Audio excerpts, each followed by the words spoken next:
আসসালামু আলাইকুম রহমতুল্লাহি বারাকাতু। একটা ছোট ঘটনা বলি। একবার রাসূলুল্লাহ সাল্লাল্লাহু আলাইহি ওয়াসাল্লাম মদিনার এক বাগানের পাশ দিয়ে হেঁটে যাচ্ছিলেন। সাথে কিছু সাহাবীও ছিলেন।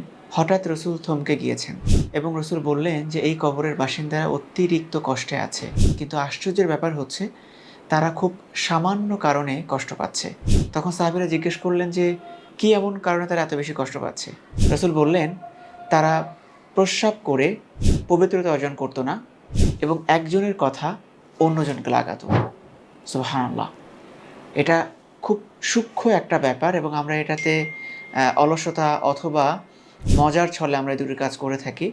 কিন্তু এটার জন্য যে কবরে কত বড় একটা শাস্তি আমাদের হবে এবং শুধুমাত্র শাস্তির ব্যাপারটাও না, ইহকালীন জীবনে আমাদের কিন্তু সামাজিকভাবেও আমরা খুব ঘৃণার পাত্র হয়ে যাই যারা জিনিসটা বুঝতে পারে। তাই এই দুটো জিনিস থেকে আমাদের বেঁচে থাকা উচিত।